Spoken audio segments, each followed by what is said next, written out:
Hi guys, welcome back to the Desire to Trade channel. So I had an interesting question, simple question. It said, Mike, how do you do your back testing? And I kind of replied real simply, not a big fan. So you might be asking the question of, so you're the risk manager of Desire to Trade and you don't do any back testing. Yeah, pretty much not really. It's it has some benefits and we'll talk about them, but here are some of the reasons why I'm a little hesitant and to get really too much into backtesting. It has its place, but I think too many traders put too much emphasis on that backtesting. Let me talk about it. And let's give backtesting its due. Let's talk about a few of the advantages of backtesting and why you should really consider doing some in the form of backtesting. So the first one we're going to talk about is I think is a really cool benefit is it's sort of that test feeler to see if a strategy will work. And it's kind of getting your hands dirty, but using the tools obviously in your platforms that will allow you to do that. So by all means, it will save you a lot of time where say, I'm not going to spend 5 weeks trying to figure something out when I can run a backtest and say, if it run 5 different times and they're all negative outcomes, just not going to pursue it anymore. So I totally get it from that standpoint. So it really acts well as a test feeler.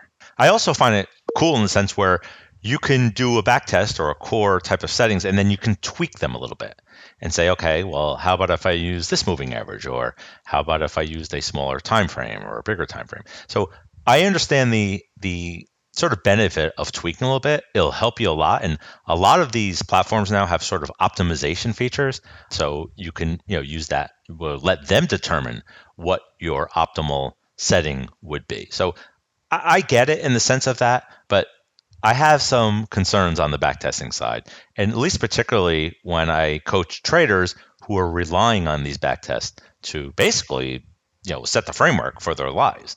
So let's take a look and see what the areas I'm not crazy about. Okay, number one, it's really important. This is the one I always get concerned about.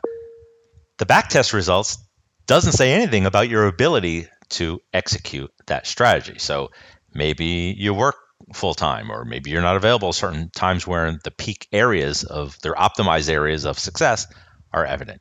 All right, or maybe it's just something that it moves too fast, requires a shorter time frame, and it just doesn't meet your sort of mental psyche criteria as a trader. So you may have a back test, and we've all been there, right? We get really excited, say, "Oh my God!" You start making projections throughout the years, and say, "Oh my God, the beach house is going to come in 2 years," and then it just ends up being sort of an epic failed disaster. So I've been there, and that's one of the reasons why I'm a little bit down on backtesting in a sense, particularly in the areas of how traders use it. But that one is really, really important. It doesn't identify or has no impact on the trader's ability to use it. So that's why you could have the same backtest. One trader does really well, and the other one struggles, even though it has a positive expectancy in the result. All right, next. The backtest generally doesn't factor in certain market conditions or how it will react in particular market environments. So say, for example, news events, or more importantly, how about in high volatility environments? How did the backtest do? All right. Generally, it's usually driven by time frames or, 2-3 years backtest or 5 years. Or the ever so ridiculous 20-year backtest. All right. These are the things that doesn't factor in, well, what about in high volatility environments? Did it break down?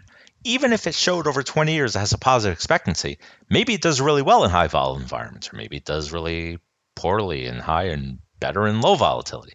Some strategies are really cool in chop environments. Well, when we do the back test, are we testing it in a chop environment? How do we identify what a chop environment is? So these are some of the areas where we tend to sort of throw everything into the pot and, mix up and see what comes out. So this is where I sort of question a lot of the core processes of backtesting and why it's so sort of, subjective in a sense.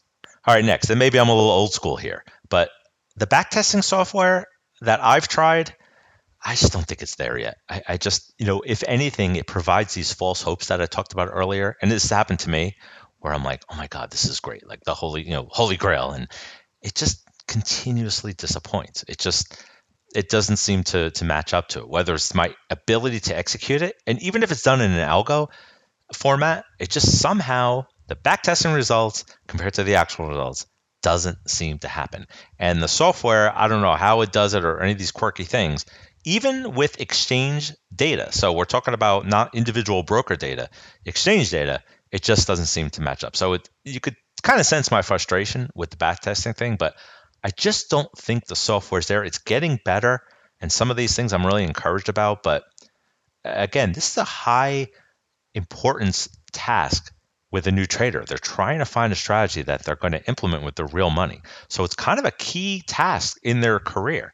It's not just something that they're trying to do on the side to help them with like stop loss or something.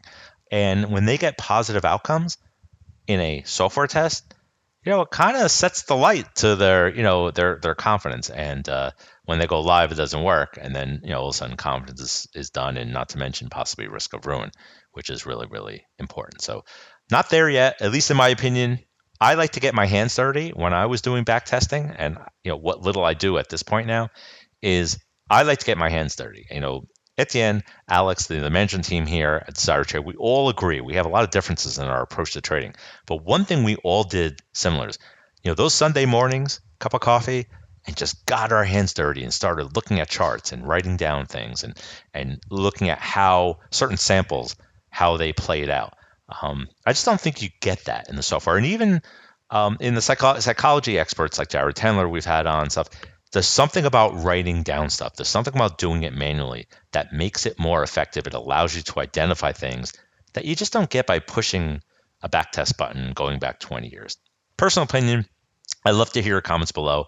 I'm sure I'll get a lot of difference of opinion there, and that's fine too. Maybe I'll learn from it, but I just haven't seen it yet. Next, the impact on trade commissions and costs. Now, a lot of the platform features like mine and my backtest, rarely I use it, does have a factor where you can factor in, say I'm using futures, you can factor in a certain dollar amount and factor in the commissions. That's fine. Here's the problem though. Every time I I have a positive backtest, I throw in commissions, it becomes negative.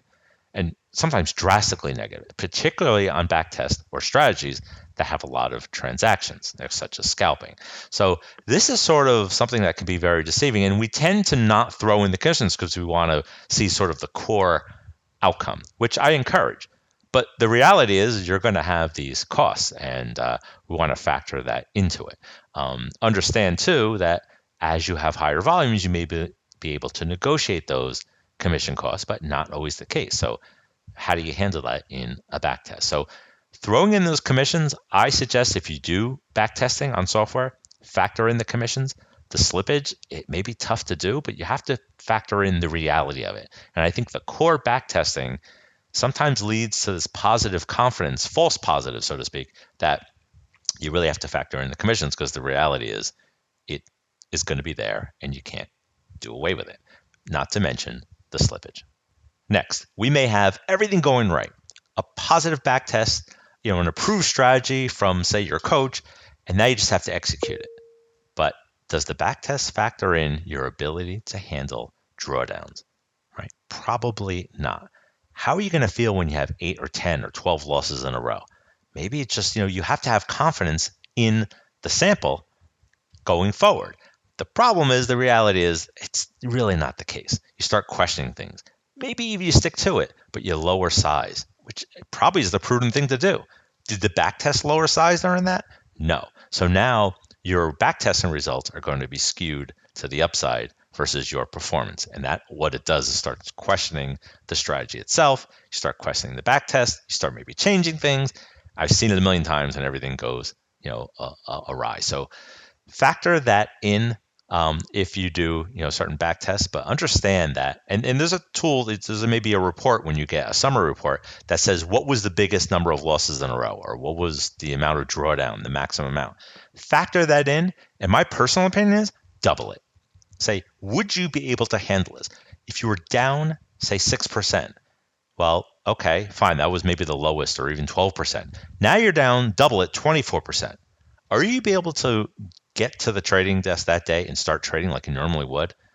I hope so. I mean, that's what the backtest is basically saying to do. Stick it out. But really, the backtest doesn't factor in the psychological element of trading within drawdown. Another key pet peeve I have with backtesting. Okay, and the last one that I see a lot, and again, I kind of irks me a little bit, is there's this tendency to backtest more. So if I'll do say 2 or 3 years, or a trader will do that, and then they'll do 10, and then I see somewhere as well. Let me do 20 years. Oh my God, I don't even know what was happening 20 years ago. All right, really, if this thing doesn't work in the last say 2 years or 3 years, you're probably not going to stick with it anyway. So if you have a backtest for 20 years and has a positive outcome, and say for 2 3 years backtest it didn't, you're probably not going to stick around for 2 3 years with that particular strategy. So more by all means is not better. In fact, less is more. Even 6 months, a year. The other thing I want you to factor in is what markets are you doing the backtest in.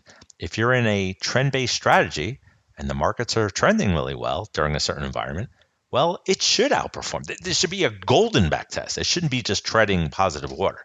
Okay, you want to factor that in. What were the market conditions? Like I mentioned earlier about volatility, not just about chop versus trend.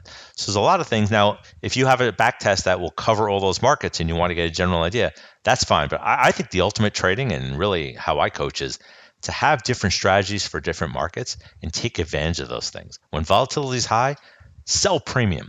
When it's trending, use simple moving average type trend based things and with bigger targets, right? But if you just put that in one big bowl of soup for 20 years, you're probably not going to get the outcome that you want, and really you're leaving tremendous amount of money on the table. So these are some of the things that I question back testing now, and I'm, again, call me old school, the granddaddy kind of type of thing with trading, but nothing like getting your hands dirty. But factor in these things. And personally, forward testing, whether it's demo or really more practical, just a small amount of dollars in there, that I think is the ultimate back test to see if you're comfortable with it. Not only does the strategy work, but also are you comfortable executing it? Lastly, here's sort of like the cheat sheet. Find a coach who just has a strategy that works consistently. All right. Now, it may not work for you, but you don't have to worry about the back test per se. All right. Here it is. Here you go. This is like the ticket, right? Use your coaches, use your accountability partners. Now, if you're not able to execute or it doesn't meet your criteria or your personality, focus on that.